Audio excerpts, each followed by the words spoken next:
বন্ধু, আপনার উম্মতের প্রত্যেকের আমলনামা আমি আপনার হাতে দেখাবো, আপনার হাতে, আপনার সামনে পেশ করব। আপনি দেখে কথা বলবেন। আমার কাছে সুপারিশ আপনি কইরেন, মানা নাই, কিন্তু আপনি দেখে করবেন।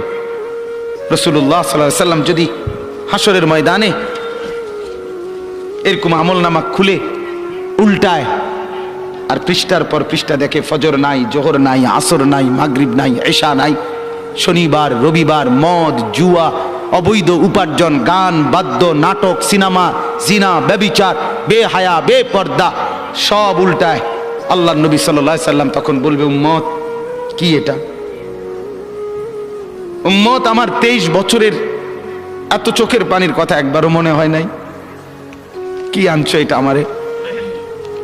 উম্মত, তুমি জানো না আমি যে তায়েফের পাথরের আঘাতে পুরা পিঠ চালনির মতো ঝাঁঝরা বানায় ফেলছে আমার? শোনো নাই তুমি? আমারে যে উহুদের ময়দানে দান দান শহীদ করে রক্তাক্ত করছে, তুমি শোনো নাই? আমি যে 14 দিন পেটে ক্ষুধার তাড়নায় পাথর বাঁধছিলাম, উম্মত তোমার মনে নাই? একবারও শোনো নাই আমার ক্ষুধার কষ্ট, আমার পিঠের ব্যথা, আমার দাঁতের ব্যথা, আমার কাঁধে 2টা কড়া ঢুকে গেছে? উম্মত, আমার ঘরে 3 মাস আল্লাহর নবীর স্ত্রী আয়েশা বলছে, আল্লাহর কসম উম্মত, নবীর স্ত্রী বলছে 3 মাস 3টা চাঁদ উঠছে ডুবছে, রাআইনা হিলালান সুম্মা হিলালান সুম্মা হিলালান, 3 চাঁদ 3 মাসে নবীর 9 জন বিবির কারো ঘরে আম্মা জান আয়েশা বলে 1 ফোঁটা চুলায় আগুন জ্বলে নাই।